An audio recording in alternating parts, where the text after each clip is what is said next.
It's game time. For game times, promos, and tickets, visit JacksonGenerals.com. Have you been reading about all the entertainment options in West Tennessee, or what you can do to be healthy and fit? If you don't read the Jackson Sun, you're missing what everyone's talking about, like which teams are likely to make the playoffs, or what's happening in local schools. We're making it easy to get breaking news, deeper coverage, and the community's perspective.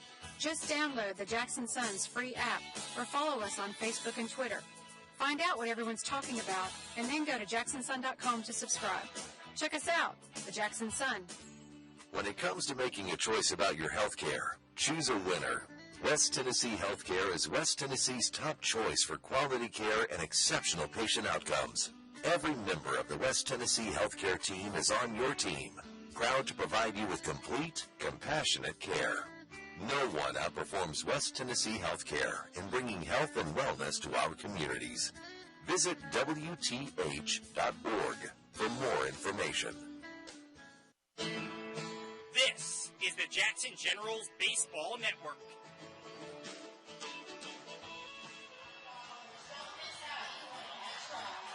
Bottom of the sixth on the TJ Network, West Tennessee's News and Talk. Generals with a 6-4 lead over the Jacksonville Suns in Game 2 of this doubleheader. Believe it or not, the Suns will turn to a third pitcher. James Buckelew, who was just promoted from High A Jupiter, takes over for Tyler Bremer.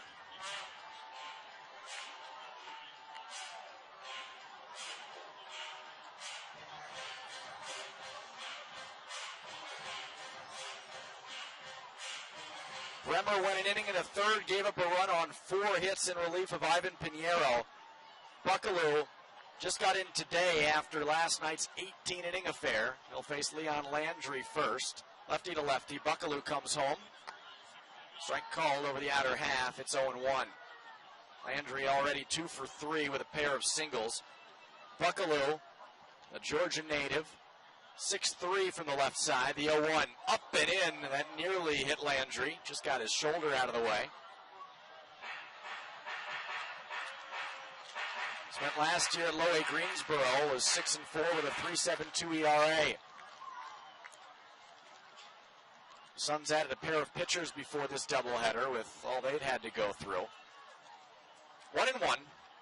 Inside again, Landry turns his back to the pitcher, just avoids contact with the ball. It's 2-1. As bad as things have been for the Generals with they'd gotten good starts earlier this series. 2-1. Outside. 3 balls and a strike. Bill Unsworth went 7. Brett Ash went 6. Here comes the 3-1. Swinging a pitch fouled back. For Jacksonville, Jake Esch only went 1 2/3 in the opener. Arlene Garcia went 3 2/3. They got 5 from Austin Bryce yesterday, but then needed 13 innings from the bullpen, including 2 from a position player. 3-2 swung on and fouled away. Garcia, the catcher, couldn't hold on. Chris Reed gave him 6 in Game 1 of the Twin Bill. That was big here in the victory. But the Generals hoping for a split and a series win.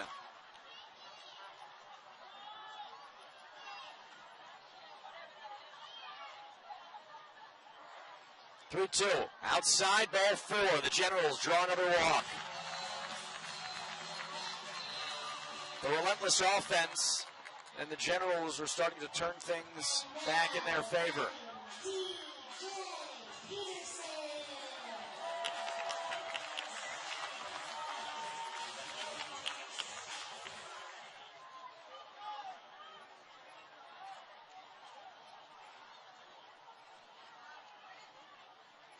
DJ Peterson up from the right side.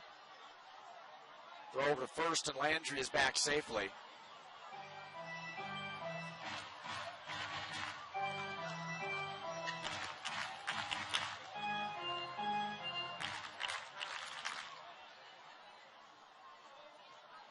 Buckelew, the left-handed hurler, clean-shaven on the mound. I bring that up for a reason. His first offering to DJ, inside and low. In his headshot online with the Greensboro Grasshoppers, Buckelew, sporting one of the more impressive mustaches, at least for a 24-year-old. It's no Rick Waits or Roy Howell, but certainly impressive. 1-0. Peterson swings, fouls it away. DJ doubled in a run back in the fourth. That tied the game. Generals scored another in the inning to take the lead after Jacksonville played in 4 in the top half to take a brief edge. 1 on, nobody out. The pitch, up and away. 2 balls and 1 strike. The Generals have 12 hits. DJ Peterson with the double. That's the only extra base hit, but they have walked 4 times and only struck out once. They're finding ways, and right now they lead by a pair. 2-1 from Buckelew.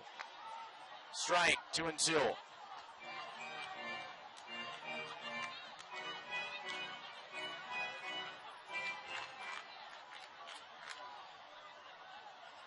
One on, nobody out. Bottom 6, Generals up 6-4. The 2-2. Swinging a ground ball through the hole on the left side for a base hit. Mooney, the shortstop, dove, but couldn't quite get there. Peterson with his second hit of the ball game. Landry moves up to second. 2 on with nobody out. It would be fantastic if the Generals could get some insurance here and really put this thing away. As of now, Ryan Harper is slated to come back out. It'll be a save regardless, should he finish this thing off. The Generals are certainly hoping that they can make this easier on him, because a 2-run lead in game 1 of this twin bill didn't quite hold up. The Suns scored 5 in the 7th and won 6-3. First pitch to Steve Barron from James Buckelew. Bunt shown. Steve hits it up in the air. Diving attempt by Arcia, the catcher. Flops onto the ground, chest first, but can't get there. Not the cleanest of dive attempts from Francisco Arcia. That is in no way a judgment on my part. I can't imagine how difficult it would be to try and dive for a ball after ripping off a hockey mask and while also sporting a chest protector and shin guards. Speaking of less than easy-looking physical feats, Bartolo Colon has homered for the New York Mets. The ageless wonder, becoming the second oldest Mets player to Julio Franco to hit one out. Incredible. Corners are in. Again, Barron squares. The 0-1, he misses. Snap throw back to second, and they get Landry. Leon was taking too big of a secondary lead, expecting the bunt. He's gunned down by Francisco Arcia. The shortstop, Peter Mooney, applies the tag. So now 1 down and a runner at first.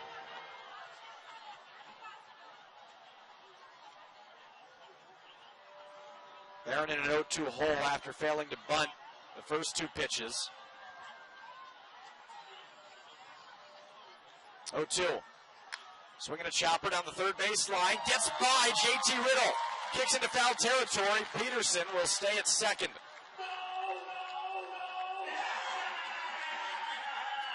That's a shame, because had Landry not been picked off, he'd probably have scored there.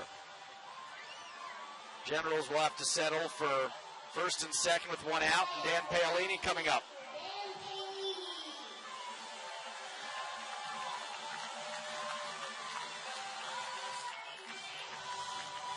(6-4) Generals, game 2 of a doubleheader. The Generals have 14 hits, 11 for the visiting Suns.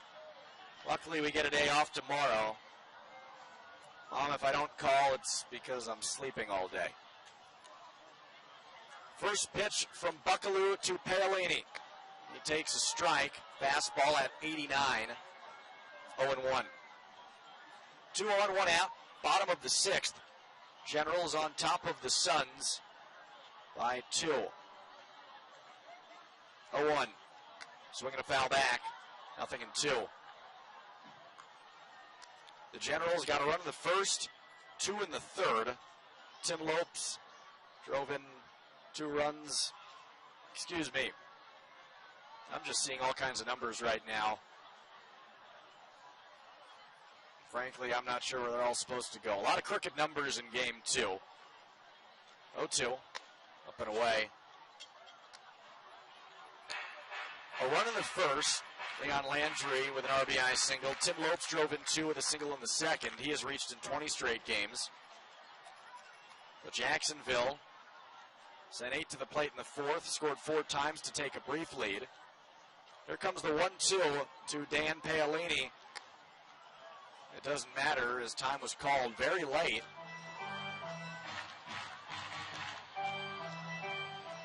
Two balls and 2 strikes.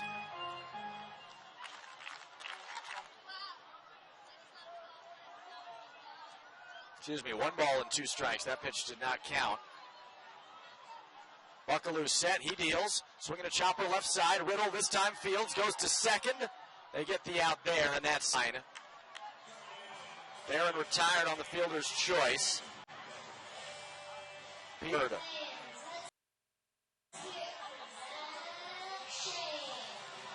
Zach Shank, who scored an insurance run in the 5th, digs in.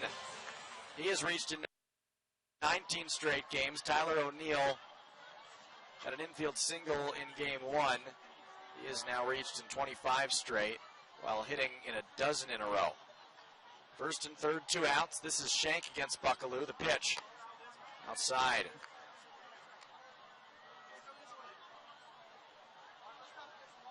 In the bottom of the 4th, Generals tied the game on a Tim Lopes RBI single. They took the lead on Peterson's double.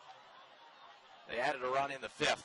Shank swings and takes the 1-0 into left center. Long run for Jeremias Pineda. He chases it down for the 3rd out. The Jacksonville center fielder got to a ball that's likely a single with most other guys out there. Generals leave 2 on in the last of the 6th. They take a 6-4 lead into the 7th. We'll see if the second time